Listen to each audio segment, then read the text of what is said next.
General సెక్రటరీగా ఒక sensible డైరెక్టర్గా ఎన్నో హిట్ చిత్రాలు అందించిన విఎన్ ఆయిత్య గారిని మాట్లాడాల్సిన కోరుతున్నాను.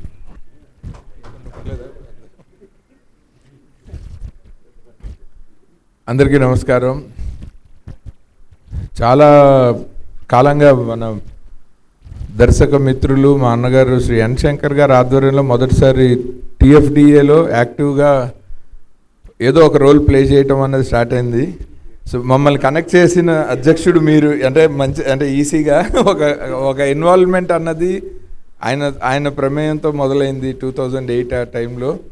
అక్కడి నుంచి 8 నుంచి సో అప్పటి నుంచి చూస్తుండే ఒక్కొక్క అధ్యక్షుడు అసోసియేషన్ తాలూకు స్థాయిని, ఇన్వాల్వ్మెంట్, సభ్యుల తాలూకు సంక్షేమాన్ని, అభివృద్ధిని ఇంతింతై వటుడింతై అన్నట్టు మెట్టుమెట్టుగా పైకి తీసుకొస్తున్నారు. సో ప్రత్యక్షంగా చూసిన వాడిగా చెప్తున్నాను.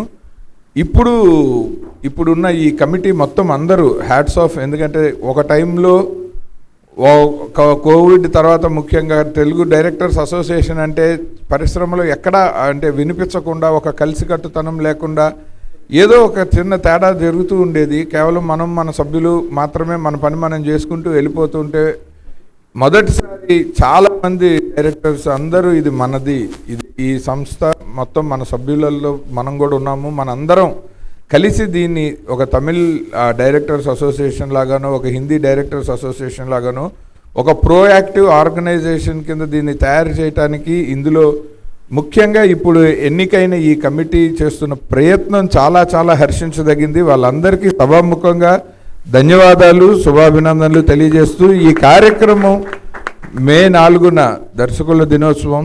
మనం చాలామంది హీరోలను వర్షిప్ చేసి ఇండస్ట్రీకి వచ్చాము. సో ఆ హీరోలందరి కష్టం వెనకాల తాజ్మహల్ నిర్మాణానికి రాళ్ళెత్తిన కూలీలాగా మన రచయితలు, దర్శకులు ఉన్నారు. వాళ్ళు వెనకబడిపోకుండా మేము ఇది అని తెలియటానికి ఈ అకేషన్ను మనం ఉపయోగించుకొని, ఇక ముందరు వీళ్ళు సెట్ చేసిన బార్ని కంటిన్యూ చేయడానికి అందరూ ఇంతే ఐకమత్యంతో పనిచేయాలని సభాముఖంగా విన్నవించుకుంటూ నాకు అవకాశం ఇచ్చిన మీ అందరికీ కృతజ్ఞతలు. Thank you.